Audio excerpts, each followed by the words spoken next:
bottom lane that's pretty easy to pull off the King Zone as well. So they will have some extra money down there. Probably not going to be Kleptomancy taken by the Morgana, but see what happens as we get into game number 1.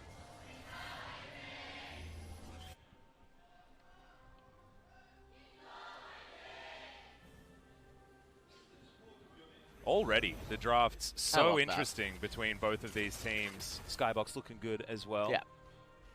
Really, really like that. Karthus is in mid, by the way. He is? Now Morgana. I see Mystique. what you're doing there. Yeah. Oh, what if that's what they make a need. Mystique Nico skit? See, we're starting the day off right. Yeah, we are. We're talking about X-Men. Did you see the new X-Men? No, I didn't. I heard that it's absolute trash. Okay. That's what I've heard. And quite the I would use to describe it, but what would you use? Saregi? That, by the way, guys, Sleggy. is trash in... Sleggy. Yeah, that's trash in Korean. Yeah. I don't know. I haven't seen it, of course, so I don't have an actual opinion. Okay. But I just heard that was the word on the street. You know what? I just didn't really bother. I actually went and watched the new Korean movie instead. Have we already had a conversation about that? Parasite? Yeah. Yeah, Key Sanction? Yeah, phenomenal. Absolutely okay. amazing. So good. Yeah. All right. Let's talk about the opening route. So, Cuzz is actually going to open with a counter jungle of Sejuani's blue side, and because Karthus is so fast, he should be able to actually get over to his right-hand side jungle, and this is a little bit of a coin flip Sejuani's going for. He's going to pass through mid. He's able to get to... Yeah, he's able to get to his blue buff before Sedge can actually complete it, helping Deft shove in so that... Or Naehyun. Yeah. I just got Nico'd. Yeah, you got Nico'd real got hard. Nico'd. We'll have to keep a tally, guys, in Twitch chat. Just let us know how many Nicos we do today. There probably will be a few. All right. And you can't blame us. She's Nico. And now Dread's going to come in and find Cuzz. Dread wants to flip a coin. I love this when pro players do this. Oh, this is we're gonna decide the game here in 3 minutes. All right. Well, Naehyun's gonna shoot his way forward. Okay, that's a good flip back onto Senan already. The ignite down onto TusiN as that's an empowered shock blast. Tons of damage as TusiN is going to be okay. The deep water dive keeping him out of vision range. Senan doesn't fall, and I don't even know where the blue buff went, as that binding was so good from Deft, and first blood goes to TusiN. A disaster for the Afreeca Freecs. Yeah. Blue buff wasn't even taken. Blue buff wasn't even taken, so Cuzz is now going to reset his blue buff, and he's going to go around the world all the way up to top lane golems. This Karthus is so far ahead right now. Look at the CS differential between Karthus and Sejuani. She's so much slower at clearing. Now, one of the upsides is that it looks like Cuzz actually wants to do Wolves into Wraiths, Red Golems, and then potentially Top Crab and offset the pressure in top lane. So maybe Dread can get right side Scuttle Crab. But this is a really big coin flip, and it's really sad to see when pro teams are willing to do this, because you just potentially risk the entire game trying to do this. And this is why Karthus is so powerful. With his clear speed, he's able to get through mid lane, help with the mid lane shove so that Naehyun has the priority, able to come over and help out with this, whereas Ucal can potentially lose out more. And because Deft and TusiN are getting shoved in anyway, they're able to also be there as well. Karthus is just light years ahead of his opponent. Yeah, can we call that jungle route the Daft Punk? The what? The Daft Punk, around the world. Oh, I like that. Yeah? Karthus does it a lot. All right. When he starts queuing on the move. Yeah, okay, so there's a 33 CS lead in the jungle right now. That's pretty huge. You don't need to be a mathematician to understand that that's going to be a huge problem here for the Afreeca Freecs. And that's only going to continue to get worse. As far as snowballing a farm lead is concerned, Karthus pretty damn good at that. And so we'll see what Afreeca's response is going to be. As you can see, top side of the map, things going fantastically well for Kiin. No surprises there, but bottom lane, the thing I want to draw your attention to, guys, is that Aiming had Flash available that whole time. He saw that binding. That was his death. He knew that was coming, chose not to flash. We'll see whether they can actually get something from this lane, because I assume that they were just fearing the fact that a follow-up gank would be so easy bottom side that Aiming knew that he needed to keep that to have any sort of pressure in the laning phase. One of the things I don't like is that Cuzz isn't just allowing one small jungle minion to survive. And so because of this right now, Dread's actually getting a rubber banded wolf camp. It's level 4 as he takes it, so he gets bonus experience. And in addition, Cuzz, yes, he just stole away a rubber banded raptor camp, which wouldn't have really mattered all that much for Dread because it would have been level 4 as well. But he didn't leave a small raptor. So he's not doing as much as he can to add insult to injury. He is getting this Mountain Break here at 5.5 minutes. Yeah, Wall of Pain, Dread. Is going to be able to get in there in smite range? No, it's going to be taken by Cuzz. Really good timing as Ucal bounces forward. The Pike already dead. Deathify will be available because no ultimate and isn't going to be able to find the lay wastes either. It is going to be a 2-for-1, but that's in favor of Afreeca after the Drake went over to King Zone. Karthus getting that dragon is quite good. Senan not able to find any CC right there. Fiendish Codex now picked up for Cuzz. Ooh, flash out of the ultimate, but Kiin. Yeah, Flash Kiin. for ult, you'll take that trade any day of the week. Look at the CS differential. There is no better top laner in the... He is actually just worlds apart from everyone else. Naehyun is going to be able to land the snare, but Ucal has himself the Hex Drinker to keep him alive. Actually, all he has. No Corrupting Pot here for Ucal on his chase. He's looking to try and smash this lane, but as you can see right now, as it stands, Naehyun's doing absolutely fine. Has a couple of stacks on his Dark Steals. We have a look at this one more time. And you can see... He's a body right now. Yeah, so... Puts himself in the way. Cuzz is able to end up getting the dragon. TusiN ends up going down, but they're able to at least trade. Dark Harvest stack picked up as well for Karthus, and then unable to do any more damage right there. Not the most synergy with Naehyun's snare. Ended up missing one of his lay wastes. And now Cuzz level 6, Dread still level 5, and he's going to be able to steal away the blue and also get his blue. Really bizarre teleport from Atrox. Oh, I think it's just Rascal trying to continue flexing on this jungle position. And Cuzz, he's going to be able to take that one as well. Gets a leash for the Karthus, and we know exactly where the money's going this game. Yeah. It's going into Cuzz. And I want to go back to a point that you made in the draft, talking about the damage variety here on King's own side, talking about the fact that, you know, they can itemize so easily into magic resist. I actually think that's really dangerous, because the AoE damage potential out of an Aatrox and a Pike and the reset potential between both of those champions is incredibly terrifying. So they will need to focus on some form of armor as well. It's actually a very difficult question to ask what you really want to itemize into if you're Afreeca Freecs right now in a defensive setting. Yeah, because Karthus is already so accelerated that if you start getting magic resist, you do compromise some of your lane states. And because of the fact that he's unnaturally accelerated, as you're mentioning, it does make it quite awkward to decide on current items. We see that Ucal actually did already pick up a Hex Drinker, but that's also because he's against AP Nico in the mid lane, so he's going to get a lot of benefit out of that. Rascal getting clapped a little bit. Yeah, it does you know, get some knockups here onto Kiin. Wants to avoid this turret plate falling for free in the 1v1, but he's going to be able to deal with that minion wave pretty effectively. Ninja Tabi rushed, of course, the classic answer to the Aurelia, especially in her current form. So you'll lose this control ward, and control topside is something that King Zone knew they were never going to have, but it's good to see that Kiin is doing exactly what it says on the tin as Ucal. Gonna get pop blossomed, but taking a lot of damage is Naehyun. Not a lot of mana as the Pike comes in, doesn't land it. Bone Skewer, not good. King Zone won't be able to find the kill onto the Jace. And that was a really close call. If the Bone Skewer ends up landing, Ucal will surely die. He doesn't have flash to get him out of that. Karthus is right there. And so definitely crisis avoided for Afreeca. But so far, I mean, they're stabilizing pretty much everywhere. So even though Karthus was getting really far ahead, the laners are actually doing a pretty poor job of playing around Requiem and allowing him to be enabled with it. And this can be one of the frustrating things as a Karthus player. Yes, he's 2 levels ahead right now, almost 2.5. The thing that I find really scary, though, is the fact that King Zone are happy to scale with this composition. We know how a team fight's supposed to look for these guys. We understand how they're going to be able to do it in the late game. And, you know, fighting around Baron pits, things like that, is going to be pretty fantastic for this King Zone squad if they have any parity. Kiin now, see whether he does find the stun. He does. Cuzz moves on in. Wall of Pain is going to tag up Kiin, but he's looking for it. Is it going to be Rascal being able to land this kill? Cuzz looking for the lay waste, finds the second one, but Rascal's not going to dive forward. Dread turns up Requiem right in amongst everything as Cuzz is going to go down. That was a very strange maneuver, and maybe just a fat finger. Oh my goodness. Came pretty close to dropping an F-bomb, I'll tell you that much. Well, I mean, Cuzz was trying to, he just pressed the button at the wrong time. Maybe he just thought he was dead already. I'm real confused.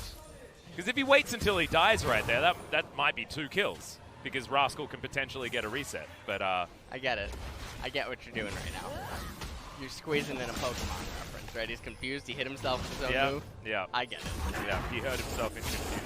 I like it. Or maybe they just don't have the gym badges to get this one done, as TusiN doesn't find that Bone Skewer. Arctic Assault, though, now on cooldown. TusiN doesn't get the stun. Shelly's going to reset. Shock Blast doesn't find the mark. Kingzone look a little bit flustered, though. Especially that play from Cuzz.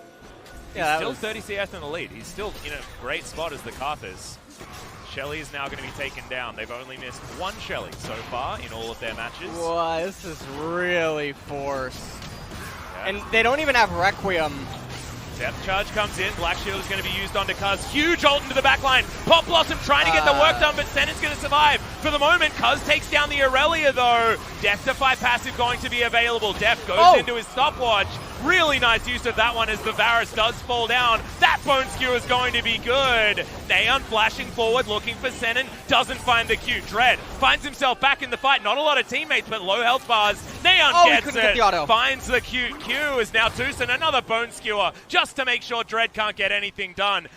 Somehow the team fight salvaged from Kingzone. Yeah, and it was looking so good for Afreeca, so I'm hoping that we actually get a replay to talk about it. I'm not sure what Dread was doing at the very end there, as Naehyun looked like he... Alright, we're going back to this replay first. We need to see this one again. So Wall of Pain comes out, Lay Waste is actually hitting, but Rascal and friends can't actually end up doing enough damage. And right here, I don't know what he's thinking by casting it. I don't think Aurelia was in death range. And it looks like actually Runic Echo wasn't even up because it procs later on Sejuani, so I'm not entirely sure what was going on. Now, we're going to go back to live as a bit of a tussle, but it's going to be a blast cone for the disengage here between Kingzone and Afreeca. Yeah, a bit of a weird transition there. 200 gold is the lead, though, as we're fighting over a Mountain Drake. Kiin's going to move in. He's rotated all the way down. No teleport available from Rascal. This should be Afreeca taking their own Mountain Drake. They will even that one up as Requiem going to be cast before the fight starts. Shapeshift is going to be there. The Dragon does go to Afreeca, but now they've found themselves stuck in the pit. They're buying time for Rascal's teleport. Finally, it comes up and they're looking for this one. TusiN wants to find this. There it is, the ultimate! Dives right forward. He gets the reset. That's the double kill. And Kingzone were waiting for that exact moment. And that's a really big victory for them right now. They're going to be able to offset a lot of the tempo in most of the lanes, and Karthus, he's going to be able to transition back into farming at this point. Another snare. TusiN does a lot of damage. Super Soaker's going to land. TusiN not going to find it. He's going to fall down as Afreeca have turned this one. It's a good stun onto Naehyun in the backside. He gets snared, but the ultimate's going to be there. The Q reset was just too beautiful from Kiin. Locks down the Nico. Not enough Wall of Pains are going to be available for this as Deft now fighting with aiming. We've got 2 Super Soakers on this squad, but that's the Dark Binding that aiming needed to avoid. Now the ultimate's in from Deft. Dredge line from Senan to try and buy him some time. Good snare. Flash forward. There's the depth charge. Black Shield still going to be there. And I think he may have needed that extra Q damage to finish off the kill. In the meantime, Afreeca are also taking down Shelly, and the ultimate's good onto Rascal. Finds himself the ult as he wants to get rid of Dread. Does find it. The reset's going to come in here as now Shelly joins the fight, and Kingzone may have just turned it on the top side. And this does mean that Kingzone are going to be the ones that get the Rift Herald. There's no turret place remaining, though. Oh, man, that feels sad. Yeah, that reset is not good. Man, this is going to mean that Jace, he's able to get here in time. Can he land an EQ on Aatrox? It's a good snare, but Rascal is going to fall down. That's a great EQ like you were talking about. Ucal now able to dive forward. Cuzz, the Ignite's ticking, and he is going to go down. Naehyun looking for that one. Finds Kiin. Pop Blossom in. TusiN's now here to help, and Death from below is exactly that. Shelly finally We're falls. in solo queue now. Yeah, we certainly are. TusiN trying to get over the wall, but he won't make it. It's another Q from downtown that locks down the Pike. I love this game. We have 24 kills in 15. This is some LPL style, but this is exactly what both of these teams are talking about, right? They're both inspired by the fast and loose playstyle that G2 were winning with, right? This is what we should be expecting from this series. So we're taking a look at the Mountain Dragon fight, and one of the things that I haven't actually gotten to talk about is in these close condensed quarters, Wall of Pain actually helps amplify so much damage. Oh yeah. For Kingzone, and you can see TusiN on the west side, he's looking for a Pyke ultimate. Teleport was coming in from Aatrox. I think it would have been better positioned if it came in from mid lane and he got a sandwich. As you can see that it's not the most effective teleport coming in with his own team. If he had a flank, it would have been a little bit better. And then right here, Kingzone are a little bit overeager to try to get a kill onto Ucal. He ends up out playing it. It's a great move back there from Ucal just to make sure that TusiN went too far. And good follow-up from the rest of the team. Kiin trying to put his teammates on his back. And Dread not able to quite land the knock-up right there in the end. So after all of this, one of the older unspoken things about what is transpiring here amongst these 24 kills is the Dark Harvest stacks for Karthus keeps ramping. The more fighting you do around the Karthus, the better he's going to feel, just because exactly that. Keeps getting damage. Yeah. And now he's going to transition towards the top side. The Rift Herald is summoned. That was actually picked up in amongst all the chaos by TusiN.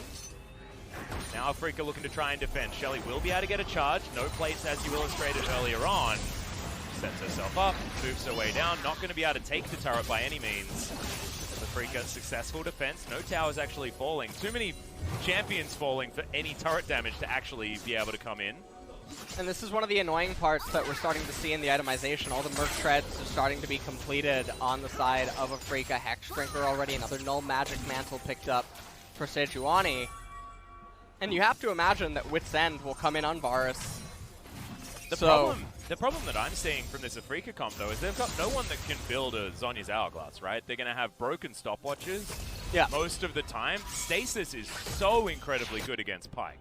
And Pyke is going to be what these team fights are going to be about in the late stages for Kingzone, right? Cuzz goes in, he dies, Requiem, everyone gets low, and then Death from below mops everyone up, alongside Rascal doing so much AoE damage and having such ease to get that first kill, start that World Ender reset situation going. Like, you know exactly what Kingzone are trying to do with this composition, and Afreeca Freecs, yes, they can build all the Merc Treads that they want, but they're not going to be able to go golden at the right times to get these fights on their terms. As Kiin rotating up, the Bone Skewer's good. It's a fantastic stun to come through as well. Kiin knows that he has to try and fight, but he can't do it. Reset comes in on the death from below. Dread now. Arctic Assault will get him over this wall if he wants to.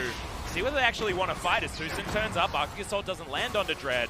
And now, Mountain Drake should go over to Kingzone very easily. Double Mountain is so good for this comp as TusiN. He had one more charge left. That was about to run out, and he's just going to use it to try and get some damage onto Dread.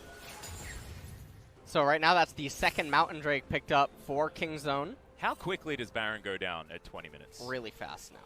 That sounds real scary.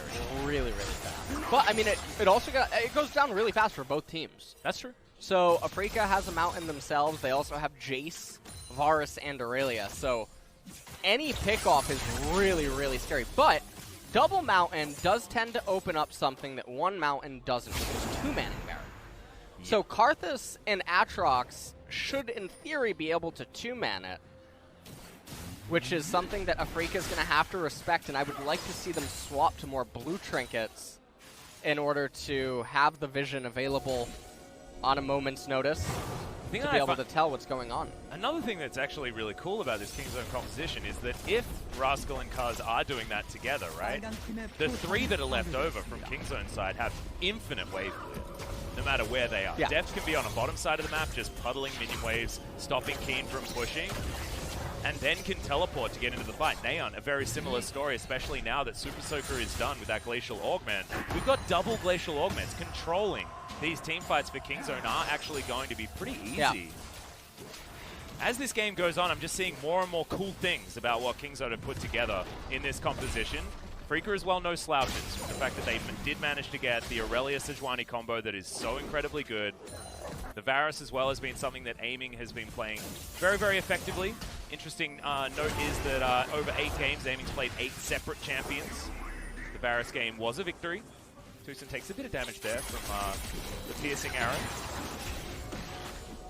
This is definitely still anyone's game at this point. Okay. Tower, will it go down here? One auto, flies forward. Q not going to do too much there to Dread, but that's a hair's breadth away from falling. TusiN clears out some vision. We'll set up for another push. And on this one, that top outer will be falling down. It's only a turret falling in favor of Afreeca at the moment.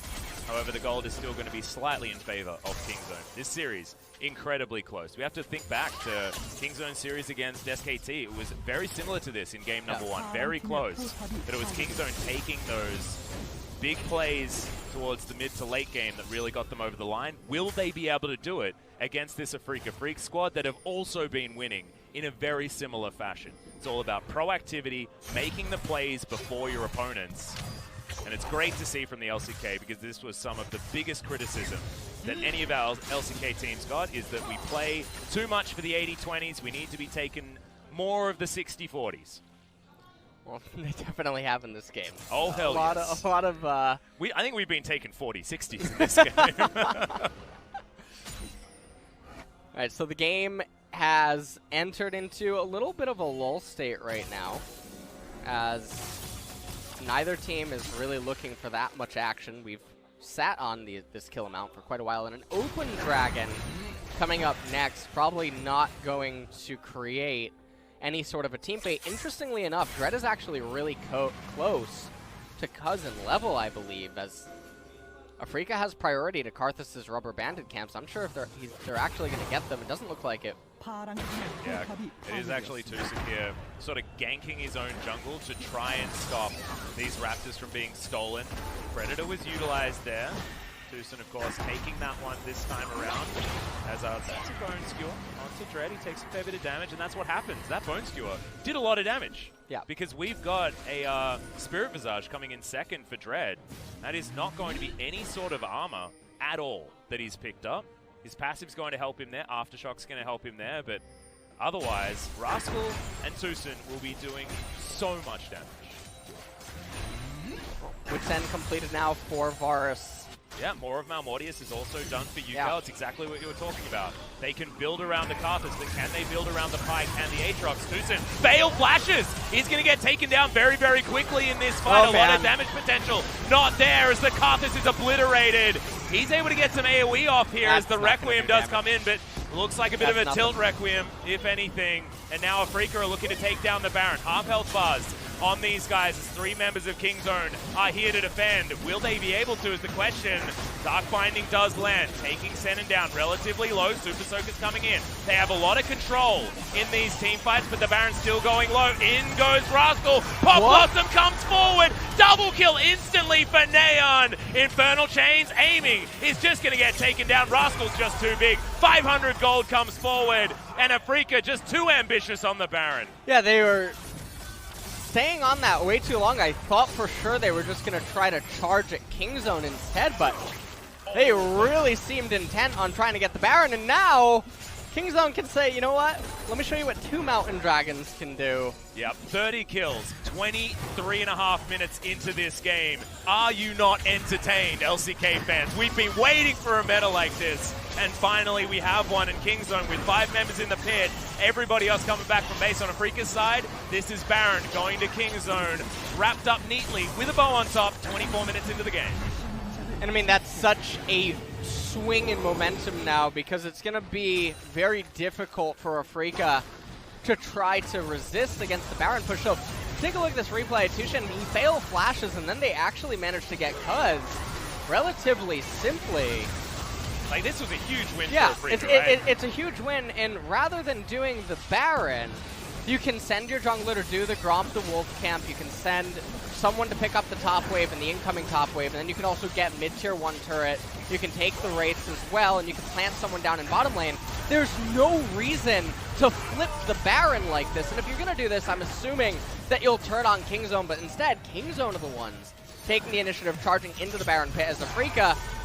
They're saying that they refuse to move off the Baron. And they're being really stubborn. And it's the best time to be all 3 of those champions from Kingzone as well. I mean, you're in a Baron pit, Soul Shackles, epic value. You saw the Pop Blossom from Naehyun. His Pop Blossoms have been amazing. He's just quietly 6-1-7 this game on the Nico that has really turned into his best performing champion here in the LCK, and one that probably needs a little bit more attention for a lot of our LCK teams.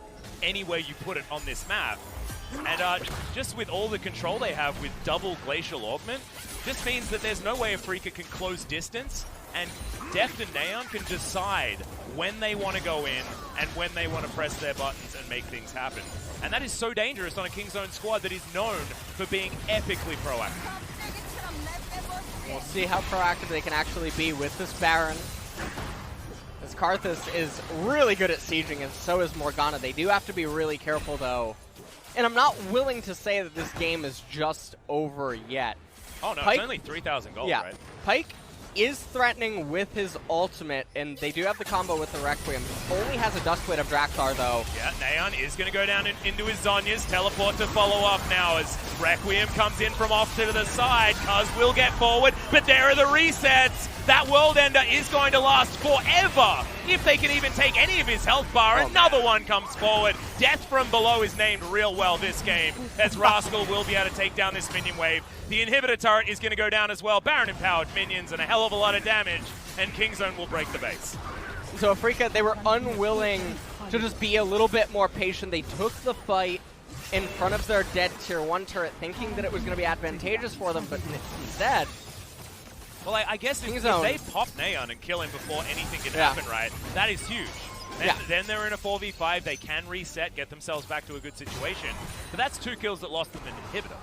That's so scary, because King's Own, if they get a little bit of time to follow up on any gank attempt like that, it's just instantly going to go their way. We'll take a look at this one more time. Sejuani comes over the wall. Actually, everyone gets onto everything, but Naehyun's able to get into Zhonya's.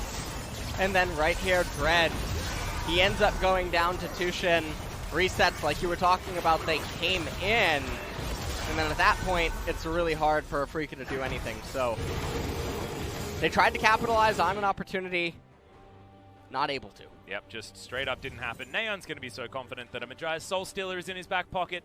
He's got his 3 activatable items that he feels really good about having that Glacial Augment, and is now just going to get more and more stacks. And if you can throw everything in the kitchen sink at him and not get the kill, then I think that Majia's is absolutely calculated and just the best choice. Well, he's already at 10 stacks, so he's getting the Soul Stealer passive thingy-majiggy that I don't know. Do you know its name?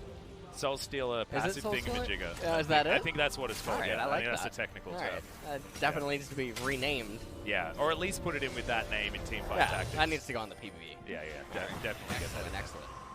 See, look, we're just having the good ideas, man. We are. Yeah. Sign us up. You want to hear what? We need to pull a Jat. Let's go over to the balance team. Or at least the skins. Yeah. I like it. Yeah, there we go. Well, Dread is being sandwiched as Deft lands the Dark Binding ever so easily. Bone Skewer's going to pull the piggyback as well.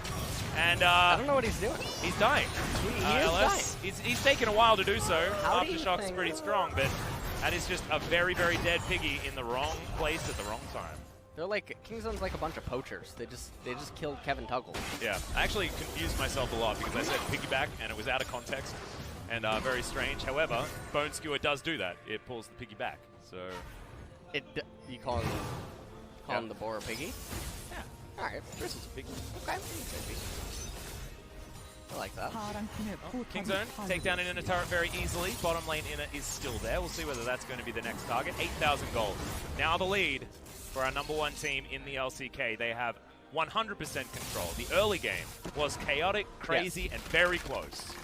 But this is anything but that. Triple C. Yeah, I really alliterated hard there, didn't I? Oh, man.